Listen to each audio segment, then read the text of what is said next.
안녕하세요. 저는 경기도 과천에 살고 있는 30대 후반의 여성입니다.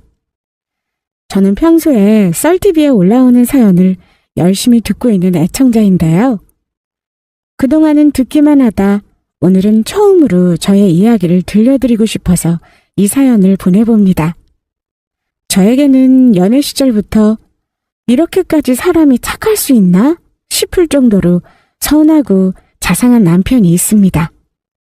그리고 저를 친딸처럼 아껴주시는 너무나 좋으신 시부모님도 계시고요. 다들 저희 시부모님만 같다면 고부 갈등이라고는 정말 남의 일일 거예요. 그리고 하나 더.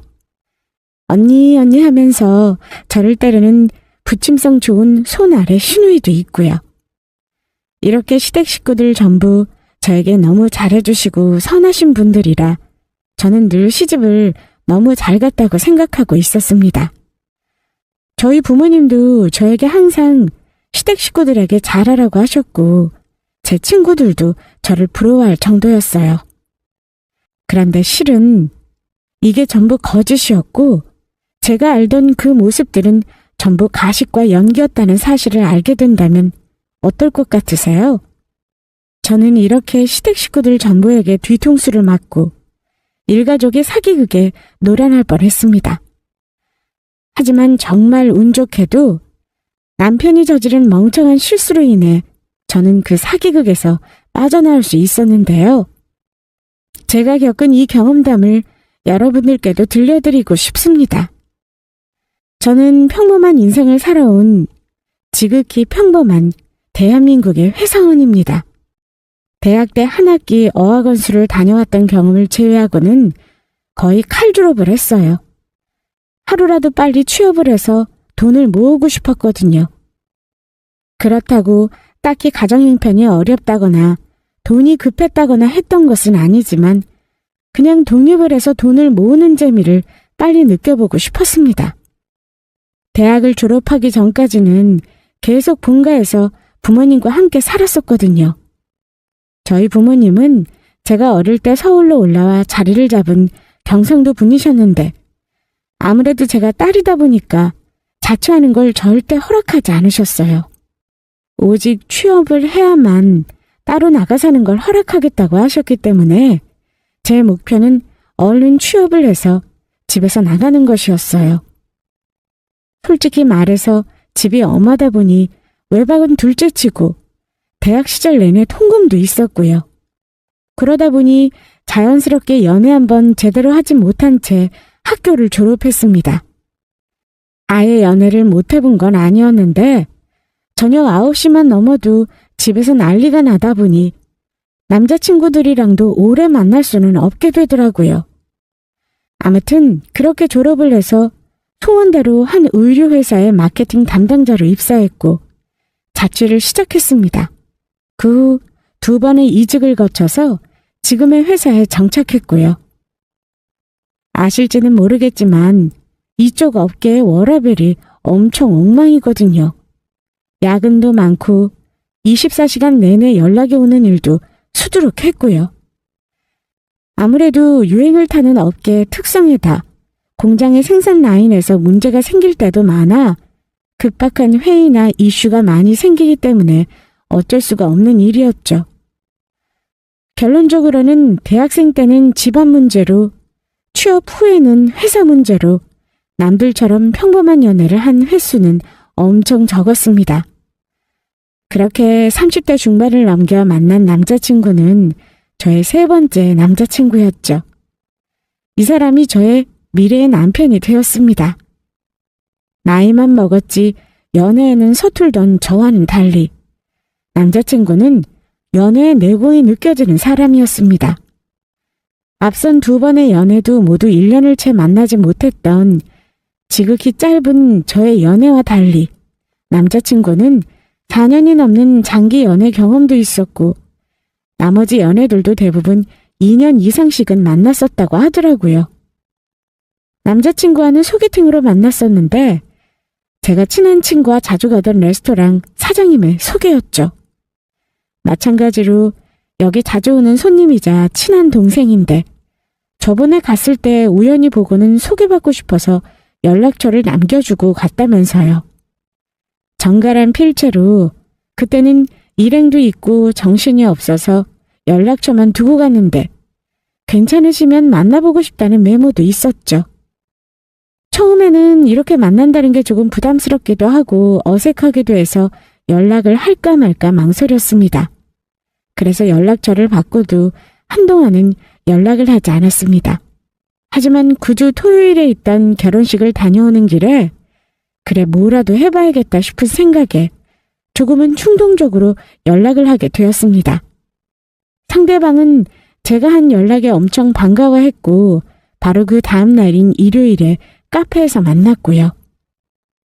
저는 갔던 여행지들 중에서는 홍콩이 너무 좋더라고요.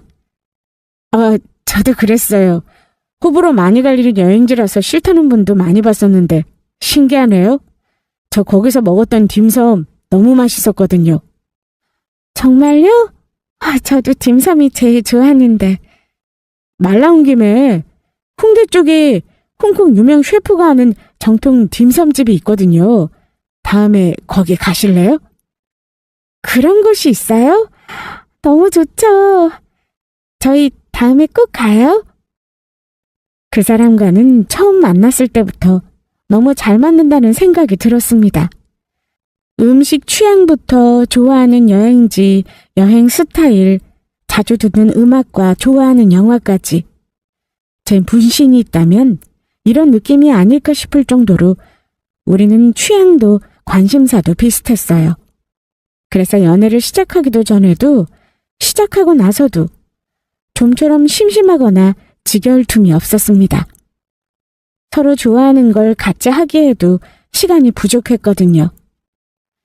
하지만 나중에 알고 보니 저희는 잘 맞았던 게 아니라 그 인간이 저에게 전부 다 잘 맞춰준 것이었죠. 저희가 잘 맞는다는 착각을 하게 해서 얼른 결혼을 하는 게 목표였으니까요. 어쨌든 그래서 만난 지 딱 1년 만에 프로포즈를 받았을 때도 깊은 고민은 하지 않았던 것 같습니다. 이런 사람과 결혼해서 사는 건 괜찮지 않을까 싶은 생각이 들었거든요. 남자친구는 저보다 2살이 많았고 결혼 당시에도 저희는 이미 30 중반을 넘겨 후반으로 향해 가는 나이였습니다. 이쯤 되면 주변을 봐도 어릴 때처럼 그렇게 긴 시간 연애를 하지 않더라고요. 선과 소개팅을 합쳐서 선개팅이라는 말도 있잖아요. 빠르면 몇 달, 길면 1년 정도 만나보다 괜찮다 싶으면 결혼을 하는 경우가 많았죠. 그래서 저희도 그렇게 결혼을 하게 되었습니다. 둘 다 복잡하고 귀찮은 허례호식 같은 건 딱 싫어하는 성격이라 그런 걸 다 제외하고 결혼하는데 정말 필요한 과정들만 거쳤습니다.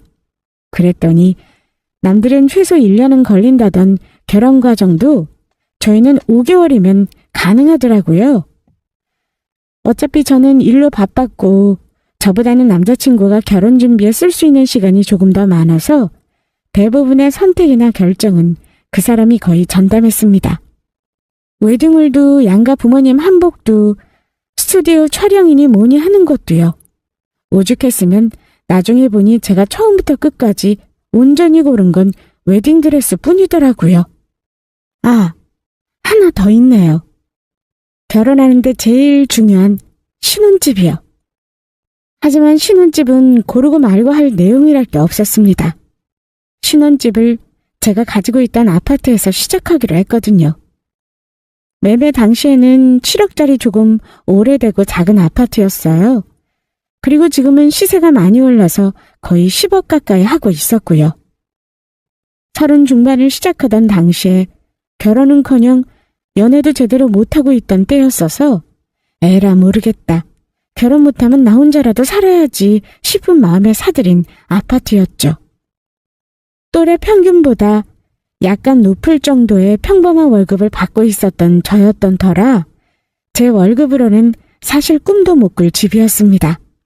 하지만 마침 친한 선배의 권유로 20대 중반부터 시작했었던 미국 주식이 몇 년 전부터 정말 폭발적으로 올라 몇 억의 수익을 내었던 참이었거든요.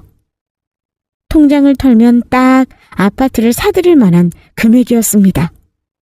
저는 그렇게 부모님 찬스 없이 은행 대출 없이 아파트를 매매할 수 있었습니다. 당시에 저는 회사 바로 앞 투룸 오피스텔에서 자취를 하고 있었고 남자친구도 본인 회사 앞에서 자취를 하고 있었습니다. 남자친구의 회사와 제 회사는 마침 신혼집에서 딱 중간 위치였어요. 어떻게 보면 둘 다에게 먼 곳이라고 생각할 수도 있고 딱 반반이니 둘 다에게 좋다고 생각할 수도 있는 위치였죠. 나 사실 아파트가 하나 있는데. 뭐? 자기 아파트가 있었어? 어쩌다 보니 운 좋게 그렇게 됐어. 그런데 거기 위치가 사실 썩 좋지는 않거든. 둘 다 회사랑 거리도 조금 애매해서. 어떻게 생각해? 뭐를 어떻게 생각해? 무조건 좋지. 아, 정말 다행이다. 집을 어떻게 구해야 하나 고민했었는데 나 은행 다니는 선배 통해서 요즘 대출 알아보고 있었거든. 핸드폰 어플로 아파트 위치를 보여주며 남자친구의 의향을 먼저 물어보니 본인은 무조건 좋다고 하더라고요. 마침 전세를 살고 있던 세입자와도 계약이 끝나서 내보냈고요. 그래서 조금 먼 거리이긴 했지만 저희는 거기서 신혼살림을 시작했습니다. 결혼 생활은 더도 말고 덜도 말고 딱 제가 예상했던 그대로였습니다. 아니 어쩌면 그것보다 조금 더 만족스러운 수준이라고 할 수 있을 것 같아요. 아무리 연애할 때 간쓸게 다 내줄 것처럼 잘해주던 남자라도 결혼하고 나면 언제 그랬냐는 듯 다른 사람처럼 바뀌는 게 태반이라던데. 남자친구에게 남편이 된 그 사람은 조금도 달라지지 않았습니다. 오히려 저에게 더 지극정성으로 잘해줬어요. 누구는 남편을 큰아들처럼 키운다던데 저희 집은 그 반대였죠. 남편이 저를 큰딸처럼 키우고 있다고 해도 과언이 아니었어요. 저번에는 어느 레스토랑에 친구들과 부부 동반 모임으로 하러 간 적이 있었거든요. 그런데 거기서 실내 온도가 춥네 덥네, 의자가 딱딱해서 불편하네, 음식이 너무 짜면 건강에 안 좋네 하면서도 하도 극성을 떨며 저를 챙겨대서 친구들이 제가 임신이라도 한 줄 알았다고 말할 정도였습니다. 여보, 밖에 나가서는 조금 적당히 해. 뭘 적당히 하라는 거야? 사람들이 다 쳐다보잖아. 너무 그러면 집에 가서 수근거린단 말이야. 나 챙기는 건 우리 둘이 있을 때만 해. 싫어. 난 그런 거 이해 안 되더라. 남편이 밖에서 와이프 챙기는 게 당연한 거지 왜 사람들 앞이라고 안 해야 해? 안 하는 사람들이 이상한 거지. 나는 우리 예쁜 와이프한테 늘 하던 대로 할 건데?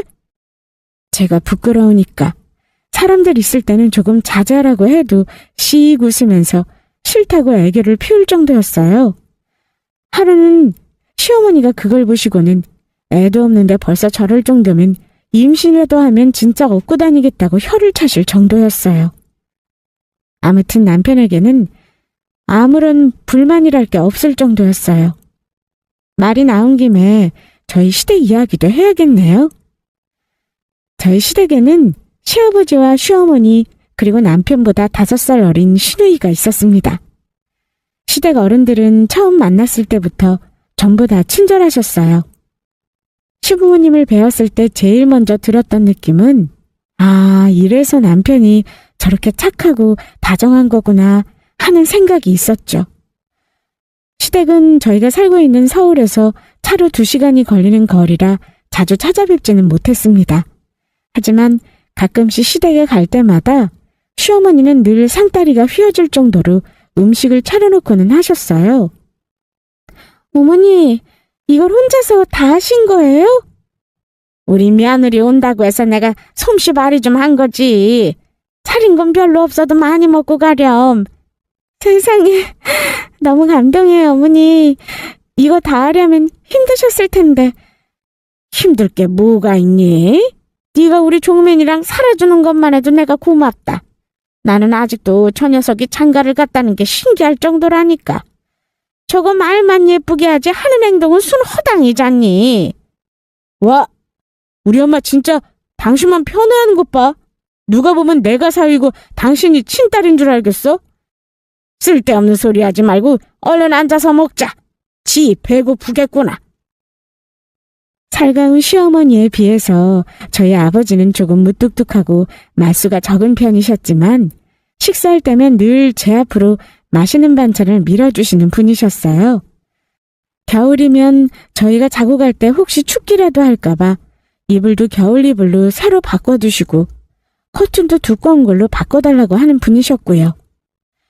사실 저희 작은 삼촌네 사촌 오빠가 5년 전에 결혼을 했을 때 결혼을 한 뒤로 계속 고부 갈등이 심했거든요. 며느리는 결혼한 이후로 1년이 지난 뒤부터는 단 한 번도 시댁에 오지 않을 정도였습니다. 아기를 낳으면 그래도 조금 덜할까 싶었는데 이게 웬걸요. 집안 행사나 모임이 있으면 새언니가 아기만 사촌 오빠 품에 들려서 보내고 본인은 여전히 오지 않더라고요. 심지어 시어머니인 숙모 환갑잔치에도 오지 않을 정도였죠. 그런 모습을 옆에서 본 터라 저는 시댁과 며느리 사이의 관계가 얼마나 중요한지에 대해서 잘 알고 있었습니다. 한편으로는 결혼 전에도 사이좋은 시부모님을 만날 수 있을까 싶은 불안감도 있었고요. 사이 좋은 남편이야 열심히 고르고 찾아서 만난다 치지만 그 부모님까지 좋으리라는 보장은 없잖아요. 하지만 정말 다행스럽게도 저희 시부모님이 바로 그런 분들이셨어요. 저는 정말 복받았다 싶었죠. 시누이도 사람 좋기는 마찬가지였습니다. 어떤 집을 보면 시어머니보다 시누이가 더 얄밉다던데 저희 시누이는 몇 번 보지도 않은 저를 언니 하면서 잘도 따랐어요. 외모도 귀엽고 성격도 밝아서 그럴 때면 꼭 제 친여동생 같았죠. 오빠인 저희 남편과도 어릴 때부터 한 번도 싸운 적이 없을 정도로 다정한 온누이 사이였다고 합니다. 너무 사랑스러운 성격이라 저 같아도 그랬을 것 같더라고요. 시누이는 자주 보지 못한 이유가 있었습니다. 바로 외국에 살고 있었거든요. 사실 시누이에 얽힌 에피소드도 있었습니다. 남편과 연애를 하던 시절에 당시 남자친구였던 그 사람의 자취방에 처음 초대를 받아 놀러 갔던 날이 있었어요. 남자 집에 놀러 간 건 제 인생에서 처음 있는 일이었죠. 저는 외동딸이라 오빠는 남동생도 없거든요. 그래서 남자 방이 어떻게 생겼는지도 몰랐습니다. 제 친구들 말로는 남자친구 집에 놀러 간 날이 집이 너무 더러워서 충격받아 헤어질 뻔했다고도 했거든요. 앞으로 저 인간을 어떻게 교육시켜서 한 집에서 데리고 살아야 할지가 막막하더라면서요. 그래서 저는 약간의 기대 반 걱정 반으로 찾아갔던 날이었습니다. 그런데 그 집에 들어간 순간 저는 정말 깜짝 놀랐습니다. 집이 너무 깔끔하더라고요. 남자친구에게 결벽증이 약간 있다는 것도 그때 처음 알았죠. 남자 혼자 사는 넓지도 않은 집에 청소도구는 왜 그리도 많은지. 누가 보면 무슨 청소업체 직원인 줄 알겠더라고요. 반질반질 광이 날 정도로 닦인 바닥하며 지문 하나 없는 거울하며 옷장에는 색깔별로 맞춘 옷들이 각을 잡아서 일렬로 옷걸이에 얌전히 걸려 있었고요. 사실 그때 저는 이 남자랑 결혼해서 살면 적어도 청소 문제 때문에 싸울 일은 없겠구나 싶은 생각도 들었습니다.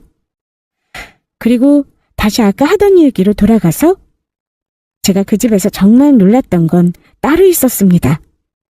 남자친구가 요리를 해주겠다며 부엌으로 간 사이에 저는 여기저기를 구경하다가 액자 하나를 발견했습니다. 그것도 정말 우연히 발견하게 된 것이었어요. 옷장 구경을 하다가 옷장 문이 맞물리는 구석 쪽 바닥에 떨어진 옷이 있길래 걸어주려고 집어들었거든요. 그런데 옷장이 비좁다 보니까 옷을 집어들다가 옷장 미닫이 문에 부딪혔는데 옷장 선반위에 있던 액자 하나가 떨어진 거였죠. 하마터면 머리를 맞을 뻔해서 깜짝 놀랐었죠. 일단 옷을 걸고 그 액자를 다시 선반 위에 올려두려고 주워들었는데 무심코 사진을 봤다가 저는 그대로 표정이 굳어버렸습니다. 사진 속에는 몇 년 전으로 보이는 조금 앳된 얼굴의 남편이 어떤 여자와 다정하게 어깨를 붙이고 나란히 앉아서 양손을 맞잡고 있었습니다. 저는 그 사진을 들고 방에서 나와 부엌에 있는 남자친구에게 내밀었습니다. 이거 누구야? 누가 누구야? 펜에 뭔가를 볶고 있던 남자친구는 제 손에 들린 사진을 본 순간 약간 당황하더니 얼른 가스레인지에 불을 끄고는 이쪽으로 다가왔습니다. 그리고 얼른 제 손에 있는 액자를 가져가더니 한번 쑥 훑어보고는 씩 웃더라고요. 이거 내 여동생이야. 전에 말했잖아, 외국에 있다고. 여동생이라고? 나연이 미국에 있다고 했잖아. 남자친구에게는 5살이 어린 여동생이 있었습니다. 대학을 졸업한 이후로 대학원을 미국으로 가서 졸업 후에는 거기서 취업을 해 아예 정착해서 살고 있다고 했었죠. 그 얘기를 들으니 맥이 탁 풀리더라고요. 굳어있던 제 낯빛이 풀리는 걸 본 남자친구가 웃으며 저를 놀렸습니다. 뭐야, 자기 혼자 무슨 상상을 한 거야? 방금 엄청 화난 얼굴이었는데? 아니, 나는 또 무슨 숨겨둔 여자친구인가 했지. 사진을 너무 다정하게 찍었길래. 안 그래도 밖에서는 우리 둘이 커플 아니냐는 오해 가끔씩 받았어. 나랑 어릴 때부터 사이가 워낙 좋았거든. 그러니까 누가 여동생이랑 사진을 이렇게 커플처럼 찍어? 그리고 당신이랑 전혀 닮지도 않은 것 같은데? 안 닮기는. 자세히 보면 은근히 닮았어. 얘가 화장을 이렇게 해서 그렇지 다들 오누이 같다고 하던데? 제가 보기에는 눈 씻고 찾아봐도 전혀 닮은 구석은 없었지만 형제도 아니고 오누이 사이에는 전혀 안 닮은 경우도 많았으니까요. 어쨌든 그날의 일은 그렇게 해프닝처럼 웃으며 지나갔습니다. 나중에 상견례 때 만난 신우이에게 이 얘기를 했더니 글쎄 신우이도 엄청 웃더라고요. 이제 오빠 결혼도 하는데 유부남 만난다는 오해받기 싫어서라도 조심해야겠다라고 하면서요. 한편으로는 그렇게 사이좋은 형제가 있다는 것도 정말 부러웠습니다. 저는 혼자 자라면서 형제가 있었으면 좋겠다고 늘 생각해왔었거든요. 이 이야기를 남편에게 했더니 나연이를 여동생이라고 생각하면 되지 않느냐고 하더라고요. 나연이도 언니가 있었으면 좋겠다는 말을 항상 했었다고요. 저는 저렇게 성격 좋은 신우라면 그것도 못할 게 없겠다고 말했었죠. 아무튼 시댁 식구들은 이렇게 하나같이 성격도 좋고 저에게도 무척이나 잘해주셨습니다. 불만이랄 게 있을 수가 없었죠. 제가 생각해도 정말 행운이다 싶을 정도로 저의 결혼 생활은 완벽하다 싶었습니다. 앞으로 벌어질 일을 짐작하지도 못한 채로요. 결혼한 지 2년 차가 넘어가자 저희는 슬슬 아기를 낳을 준비를 하려고 했습니다. 아기를 낳지 않을 거라면 몰라도 어차피 낳을 생각이라면 1살이라도 더 젊을 때 가지는 게 좋겠다 싶었거든요. 저를 닮은 딸이면 좋겠지만 남편을 닮은 귀여운 아들도 나쁘지 않겠다 싶었어요. 그런데 뜻밖의 복병을 만났습니다. 바로 임신이 잘 되지 않는 거였죠. 물론 요즘은 주변에도 하도 난임 커플들이 많으니 임신이 결코 쉬운 일은 아니라는 걸 알고 있었지만 그게 막상 저희 부부의 일이 되니까 조금 당황스럽더라고요. 너무 실망하지 마, 여보. 조급해하면 자꾸 될 것도 안 된대. 나 이번에는 임신인 줄 알았는데 기대를 해서 그런가 너무 속상하다. 당신 너무 피곤해서 그런 거 아니야? 회사를 조금 쉬어보는 건 어때? 내가 회사를 어떻게 쉬어. 연차도 제대로 못 쓰고 있는데. 임신도 임신이지만 당신 힘들면 언제든지 관둬도 돼. 내가 먹여 살릴게. 말이라도 고맙더라고요. 와이프가 맞벌이 그만둔다고 할까봐 걱정하는 남편들도 많다던데 저렇게 말해준다는 게 조금 감동이었습니다. 춘정어머니는 너희처럼 부부 사이가 너무 좋아도 아기가 안 생기는 거라고 위로 아닌 위로를 해주셨어요. 그래도 속상한 건 어쩔 수가 없었죠. 남편 말대로 너무 피곤해서 그런 게 아닌가 싶더라고요. 사실 요즘 야근이다 뭐다 해서 좀처럼 제대로 쉰 적이 없었거든요. 말이라도 고맙네. 그냥 하는 소리 아니야. 그렇지 않아도 나 사업만 자리 잡으면 당신 일 그만두게 하려고 생각했었어. 진짜 진심인가 보네? 그럼 진심이지. 당신은 아무 걱정하지 마. 오래도 안 걸릴 거야. 한 1년 정도면 어느 정도 자리 잡을 것 같아. 최근에 남편은 오래 다니고 있던 회사를 관두고 새로운 사업을 시작하려는 계획을 세우고 있었습니다. 아예 처음부터 시작하는 일은 아니고 원래부터 이쪽 사업에 관심이 있어서 절 만나기 전부터 계속 준비를 해왔다고 하더라고요. 저도 알고 있는 사실이었죠. 그동안은 신혼인데다가 갑자기 사업을 한다고 하면 너무 바쁘고 정신이 없을 것 같아서 미뤄왔는데 저만 괜찮다고 해주면 이제는 본격적으로 일을 해보고 싶다고 했고요.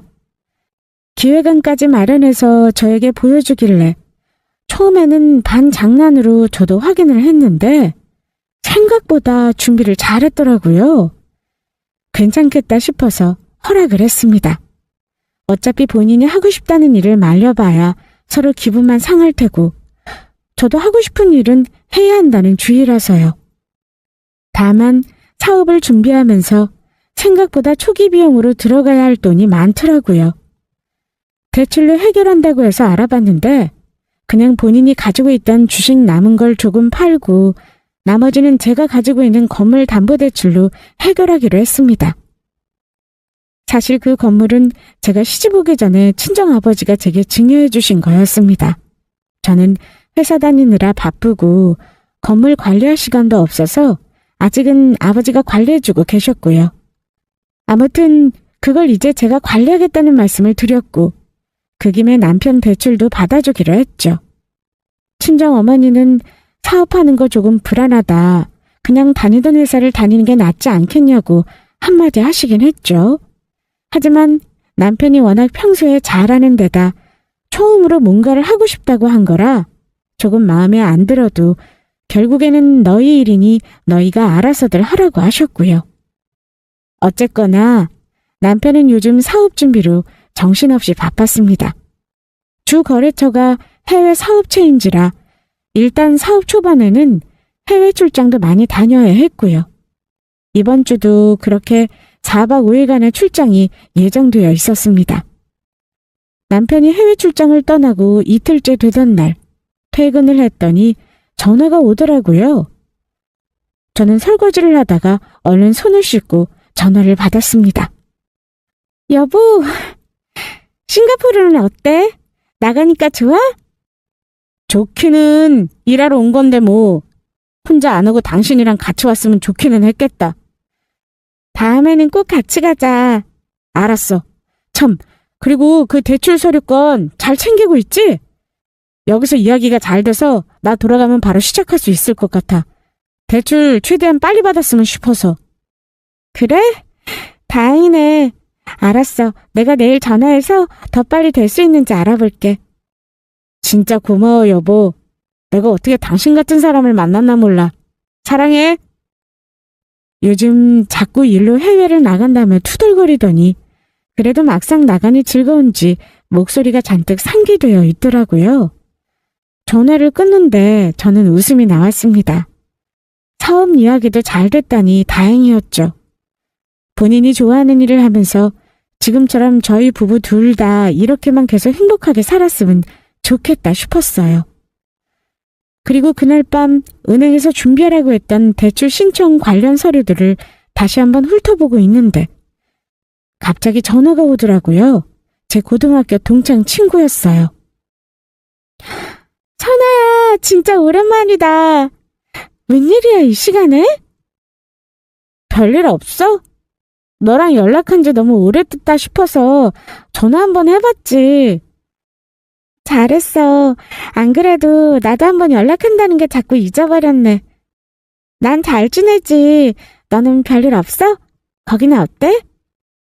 그 친구와는 계속 같은 동네에 살면서 정말 친하게 지냈었는데 친구가 외국에 나가면서부터 만나기 힘들어졌었거든요.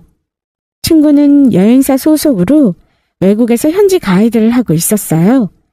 어릴 때부터 영어도 잘하고 말도 참 재미있게 해서 본인 적성에 너무 어울린다 싶은 일이었죠. 본인도 외국 생활에 체질인 것처럼 잘 맞는다고 했고요.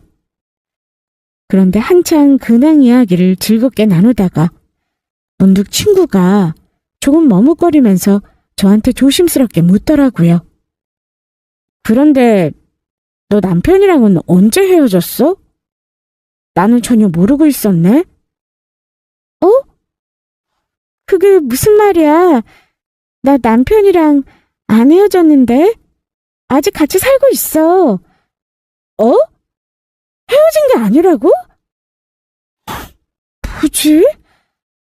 나 사실 아까 낮에 가이드 하다가 네 남편을 봤거든. 그래서 네 생각이 나서 연락한 건데. 아, 진짜? 내 남편 지금 어제부터 싱가포르로 해외 출장 가 있거든. 그러고 보니까 너랑 같은 데 있네. 너무 신기하다. 이런 우연이 다 있나 싶더라고요. 친구가 가이드하는 곳이 싱가포르였거든요. 남편이 출장 간 곳도 거기였고요. 제 친구는 제 SNS에 올라온 사진을 통해 제 남편의 얼굴을 알고 있었습니다. 사실 전화를 한 게 오랜만인 거지 SNS를 통해서는 자주 연락을 하고 있는 것과 마찬가지였어요. 불과 2달 전까지도 제가 올린 저와 남편 사진에 친구가 댓글을 달았었거든요. SNS를 하지 않은 남편은 제 친구의 얼굴을 모르지만요. 저는 신기한 인연에 반가워하며 대답을 했는데 친구는 제 말을 듣더니 더 어두워진 목소리로 말했습니다. 출장 온 거 맞아? 너희 남편 시부모님까지 모시고 놀러 왔던데? 패키지 여행이었어. 어? 시부모님이라고? 우리 남편 일하러 간 거라 혼자 갔는데 잘못 본 거 아니야? 아니야. 널 시어머니한테 엄마라고 불렀어. 그럼 그 여자는 누구야? 그 여자라니? 내가 지금 사진 보내줄 테니까 한번 봐봐. 저는 그제서야 뭔가 이상하다는 생각을 했습니다. 어쩐지 이 이야기를 들으면 돌이킬 수 없을 것만 같은 자꾸 불길한 생각이 들더라고요. 그리고 제 이해감은 맞아떨어졌습니다. 친구가 혹시나 해서 몰래 찍었다며 남편과 일행으로 보이는 사람들의 사진을 보내주었습니다. 그리고 저는 그 사진을 보자마자 할 말을 잃었습니다. 친구의 말대로 사진 속의 사람들은 다름 아닌 저희 시어머니와 시아버지였습니다. 그리고 친구가 말한 여자는 제 시누이였고요. 순간 저는 나한테 말을 안 하고 시댁 식구들을 데려간 건가? 이걸 대체 왜 숨겼지? 나한테 말을 했었는데 내가 흘려들어서 기억을 못한 건가 싶은 생각이 차례대로 들었습니다. 하지만 그럴 리가 없었죠. 조금 전까지 남편과 통화할 때만 해도 싱가포르에 혼자 와서 심심하다며 같이 왔으면 좋겠다고 말을 했었으니까요. 아니면 나는 못 가는데 시댁 식구들만 데려가긴 미안해서 말을 안 한 건가 싶은 생각도 해봤죠. 그때 저는 어떻게든 남편에게 변명거리를 만들어주고 싶었던 것 같습니다. 그렇게라도 하지 않으면 저에게 거짓말을 하고 나간 게 도무지 이해가 되지를 않을 것 같았거든요. 하지만 머릿속에서 온갖 생각이 다 들던 것도 얼마 가지 않았습니다.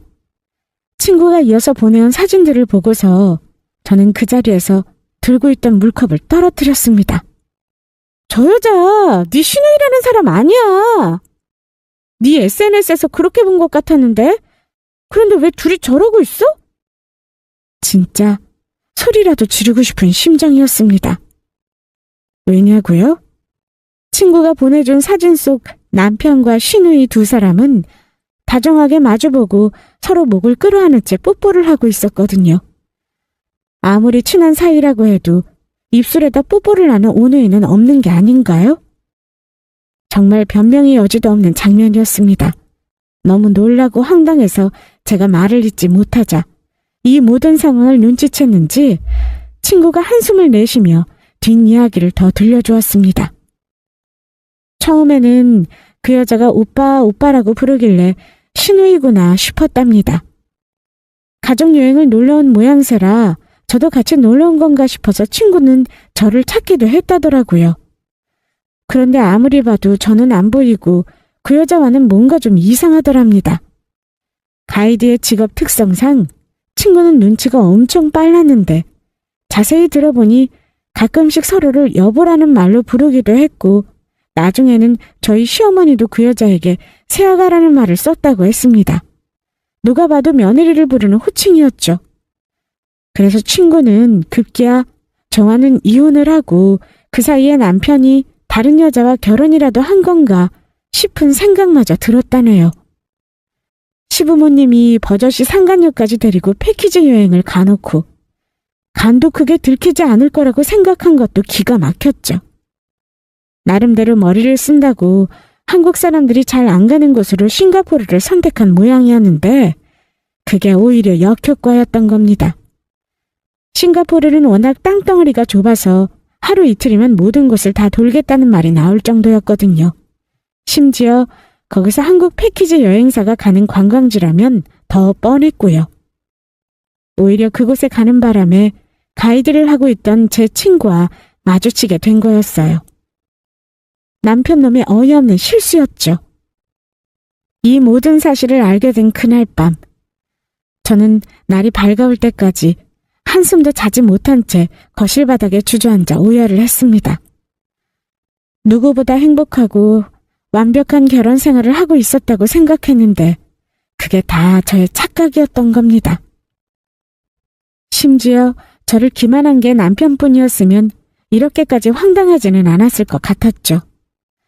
저에게는 그렇게 남편과 살아줘서 고맙다던 시어머니가 그곳에서는 그 여자를 새아가라고 부르며 함께 여행까지 다녔다니. 심지어 그 여자는 상견례 자리에서부터 가족 모임에 동행한 인간이었습니다. 시댁 식구들 모두가 그 모든 사기극에 동참한 겁니다. 일가족이 상간녀를 여동생과 딸이라고 부르면서요. 너무 충격적인 사실에 저는 오열을 하다 화장실로 뛰어가 토악질을 했습니다. 그리고 다시 주저앉아 울다 다시 화장실로 뛰어가는 걸 반복했고요. 나중에는 더 이상 흘릴 눈물도 개어낼 속도 없어서 그저 힘없이 땅바닥에 쓰러지듯 멍하니 누웠습니다. 대체 언제부터였을까? 날 만나기 전이었을까? 나랑 만난 이유였을까? 나랑 혼인신고가 되는 걸 보면 결혼을 했던 건 아닌데 그럼 내가 먼저인 건 맞았나? 그런데 호칭은 새아가라니. 전 와이프인가? 정말 끝도 없는 질문이 꼬리에 꼬리를 물고 이어졌습니다. 진실이 뭐가 됐든 간에 상관없이 끔찍할 정도로 추악한 모습일 거라는 사실만은 뻔했죠. 진짜 죽고 싶은 심정이었습니다. 사람이 그렇게까지 연기를 할 수 있다는 것도 소름이 끼쳤어요. 작정하고 속인다면 속아 넘어가지 못할 것도 없다는 걸 알지만 그럼에도 깜빡 속아 넘어가 무려 2년을 넘게 결혼 생활을 했던 제가 비참하고 한심해서 견딜 수가 없었고요. 저는 그렇다 치고 저희 부모님께는 또 뭐라고 말씀드려야 할까요? 그분들이 받으실 충격은 또 어떡하고요? 세상에 이런 사위가 또 없다며 좋아하시던 부모님 생각을 하니 다시 또 눈물이 줄줄 흘렀습니다. 차라리 죽어서 없어졌으면 싶더라고요. 하지만 이대로 죽을 수는 없었어요. 내가 잘못한 건 하나도 없는데 죽어야 할 인간은 따로 있는데 왜 내가 이러고 있어야 하는 거지 싶은 생각이 들었죠. 거기까지 생각에 미친 순간 저는 자리에서 벌떡 일어났습니다. 그리고 차키를 들고 아파트 주차장으로 달려나가 남편의 차를 찾았습니다. 아니나 다를까 블랙박스에는 모든 증거가 다 남아있더라고요. 처음에는 조금 조심했을지도 몰라도 제가 일말의 의심도 없이 속아 넘어가기 시작하니 본인도 방심을 한 거죠. 이런 증거를 다 남겨놨더라고요. 저는 그걸 챙기고 다시 돌아와 덜덜 떨리는 손으로 온 집안을 뒤지기 시작했습니다. 그동안 사업 준비를 한다며 숱하게 나갔던 출장도 사실은 전부 상간녀와 함께 다녔던 여행이 아닐까 싶은 의심이 들었어요. 나중에 알게 된 사실이지만 제 의심은 진짜였습니다. 상간녀는 지방에 살고 있었는데 그간 숱하게 출장을 나간다고 할 때도 그 여자를 데리고 같이 나가든지 아니면 출장 자체가 거짓말이었고 실은 지방에 그 여자를 보러 간 적도 많더라고요. 출입국 기록을 떼어볼 것도 아니니 저는 남편이 해외 출장을 간다고 하면 그런가 보다 하고 믿었을 뿐이었죠. 그렇게 저는 남편이 돌아오기까지 연차를 쓰고 남은 며칠의 시간 동안 온 집안을 뒤엎어 모든 증거를 찾아냈습니다. 이혼 소송으로 유명한 최고의 전문 변호사를 선임한 것도 동시였고요. 그렇게 시간이 어떻게 흘러갔는지도 모를 때쯤 드디어 남편놈이 한국에 돌아왔습니다. 뻔뻔하게도 평소처럼 저를 준답시고 선물까지 사서 돌아왔더라고요. 저는 평소처럼 태연하게 적당히 그 꼴을 받아주었습니다. 여보, 대출 서류는 알아봤어? 아니라 다를까 저를 보자마자 대출을 받았냐고 또 묻더라고요. 이제는 그 본심이 너무나 뻔하게 보여서 헛웃음이 나왔죠. 거의 다 끝났어. 그나저나 주말에 시부모님 서울 오신다고 같이 식사하자고 하셨다며? 친구분 결혼식 참석하신다더라고. 오신 김에 보자고 했지. 당신 바쁘면 나 혼자 가도 되고. 아니야. 마침 아가씨도 한국에 왔다면서 같이 보는 거지? 아, 나연이도 오라고 그래? 바쁘다고 하던데. 당신이 부르면 좋아할 거야. 오라고 할게. 그렇게 저희는 주말에 식사 자리를 가지게 되었습니다. 미리 예약을 해둔 레스토랑에서 만났는데 평소처럼 저를 반갑게 맞아주는 두 분과 그리고 상간녀의 얼굴을 보니 역겨워서 입맛이 뚝 떨어지더라고요. 하지만 오늘 이 자리까지 나와야 할 이유가 있었죠. 예, 그러고 보니 아가 얼굴이 좀 상한 것 같구나. 괜찮니? 네, 별일 없어요. 조금 처리해야 할 일이 있어서요. 그러게, 언니 살도 빠진 것 같고. 오빠가 혹시 말 안 듣는 건 아니죠? 저는 그 놀라운 연기들을 보며 속으로 웃었습니다. 지금 생각해도 저 연기력을 보면 제가 속아 넘어간 게 이상하지도 않을 정도였죠. 그렇게 저 인간들은 순진한 여자들을 몇이나 속였을까요? 일하는 게 힘들어서 그렇지. 종민이 사업 시작하면 아가 너는 일 관두고 집에서 편하게 쉬어라. 안 그래도 제가 그러라고 했어요. 잘했다. 회사에서 스트레스도 얼마나 많이 받겠니. 몸이랑 마음이 다 편해야 아기도 생기고 하는 거야. 참, 아가, 네가 대출 받아준다고 한 건 잘 돼가니? 대출은 언제 나온다든? 거기까지 말이 나왔을 때 시어머니 핸드폰에 전화가 울렸습니다. 시댁 아파트 경비실이라고 하더라고요. 무슨 일이지 하면서 전화를 받으시던 시어머니는 이해가 안 되는지 점점 목소리가 커지더니 전화를 끊고 저희에게 물었습니다. 아니 이게 대체 무슨 소리야? 경비실이라는데 지금 우리 집 앞에 뭔 가구며 물건들이 잔뜩 배달됐다는데? 주소 보니까 종민이 너희 집에서 왔다는데? 그게 무슨 말이야? 제가 보낸 거예요. 이 사람 짐 다 빼서 그리로 보냈거든요. 짐을 빼다니? 왜? 저는 숟가락을 내려놓고 냅킨으로 입을 닦으며 말했습니다. 남편이 멍청한 얼굴로 저를 돌아봤죠. 저 이혼할 거예요. 그 집은 저희 집인데 이 사람이 나가는 게 맞지 않겠어요? 그게 무슨 소리야? 이혼이라니? 거기 있는 가구며 가전도 사실 다 제가 채워 넣은 건데 옷가지랑 이 인간이 좋아하던 물건 몇 개는 그냥 같이 보냈어요. 더러워서요. 시댁 식구들은 저의 폭탄 발언에 사색이 되었습니다. 이 상황을 이해 못해서 그게 무슨 말이냐는 소리만 되풀이 하더라고요. 언니, 이게 무슨... 오빠랑 싸웠어요? 아니 아무리 기분 나쁜 게 있어도 둘이서 대화로 해결을 해야지 어떻게 이런 식으로 짐을 보내요? 그 말을 듣자마자 저는 옆에 있던 물컵을 들어 그 여자의 얼굴에 물을 끼얹었습니다. 이게 무슨 짓이야? 어머머, 얘, 너 지금 뭐 하는 거야? 당신 미쳤어? 왜 이래? 미쳤지. 내가 지금 안 미치게 생겼어? 저는 핸드백에서 꺼낸 사진들을 그 인간들의 눈앞에 뿌리듯 던졌습니다. 그 여자의 얼굴을 닦아주며 저에게 소리를 질러대던 남편과 시댁 식구들은 그 사진을 보며 기겁하더라고요.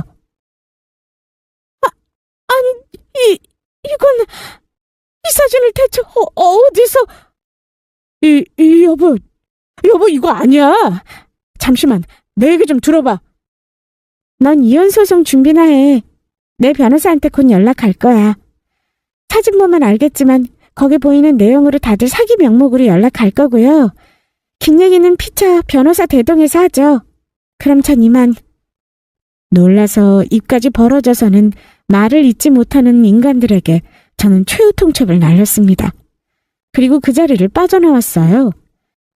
사기 죄목으로 엮인 형사소송과 이혼소송, 민사소송이 복잡하게 얽혀 그때부터 지리한 소송전이 시작됐습니다. 그리고 제가 알게 된 진실은 처참했습니다. 신우인 척 연기를 난 상간녀는 사실 남편의 아내였습니다. 다만 그 여자와는 혼인신고를 하지 않았고 결혼식도 올리지 않은 채 같이 살고 있었고요. 하지만 그 여자가 살고 있는 동네 사람들은 다 두 사람을 부부로 알고 있었다고 합니다. 남편은 도박을 해서 빚이 있었습니다.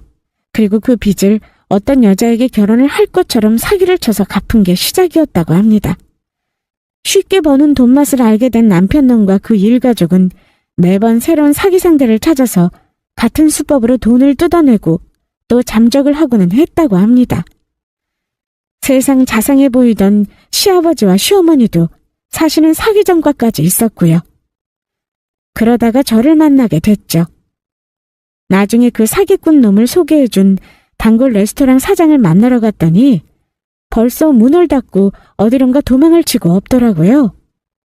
아무튼 그 사장도 아는 선후배 사이인데 일정 부분 수수료를 주고 소개를 부탁하면 사장이 단골 손님 중에 적당히 순진해 보이고 적당히 돈 좀 있어 보이는 여자와 소개를 해줬다고 합니다.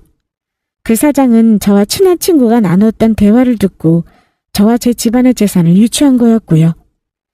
말하자면 처음부터 제 돈을 노리고 소개를 해달라며 접근을 했던 겁니다. 그 이후로는 저와 적당히 결혼해서 살다가 잘 다니던 회사를 관두고 사업을 하겠다며 제 명의로 대출을 받아내서 그 돈을 꿀꺽할 생각이었던 거죠. 사업이야 원래 기복이 있고 망하는 일이 태반이니 나중에 저에게는 잘 안 돼서 돈을 날리게 되었다고 말하면 그뿐이니까요. 제 생각보다 시간은 더 오래 걸렸지만 결국 모든 소송은 끝났고 그 인간들은 합당한 죗값을 치르고 있습니다. 제 변호사가 제기한 대부분의 혐의가 모두 인정이 되었거든요. 이미 사기 동종 전과가 엄청났던 것도 그 판결에 한몫했고요. 털어봤더니 시댁이며 남편놈의 재산은 이미 개털이었습니다. 돈을 받아내고 합의할 생각도 없었기 때문에 애초에 기대한 것도 없었죠. 그저 똥 밟았다고 생각하고 내 인생에서 저 인간들을 떼어낸 것만으로도 다행이다 생각하려고 했습니다. 모든 일이 다 마무리되고 나서 저는 친구를 만나러 싱가포르에 갔습니다. 이 친구가 아니었으면 제게는 지금쯤 어떤 일이 생겼을까요? 괜히 가정을 파탄낸 것 같아 미안한 마음도 들었다는 친구에게 저는 네가 내 인생의 귀인이니 절대 그런 생각하지 말라는 말과 함께 꼭 안아주었습니다. 그리고 저희는 한참을 부둥켜 안고 엉엉 울었죠. 이번 일을 계기로 저는 살면서 겪지 않아도 될 많은 경험을 하게 되었습니다. 처음에는 제게 왜 이런 일이 생긴 걸까 화도 나고 슬프기도 하더라고요. 하지만 한편으로는 이미 진행한 일을 되돌릴 방법은 없고 살면서 누구에게나 이런 일이 생길 수 있다는 생각이 들었습니다. 이미 생긴 일을 돌이킬 방법은 없으니 앞으로 남은 삶에 집중하면서 정신 단단히 차리고 살자고 다짐했고요. 때늦은 후회이지만 저는 앞으로 사람을 만나는 일에 조금 더 신중을 기하게 될 것 같습니다. 감사합니다.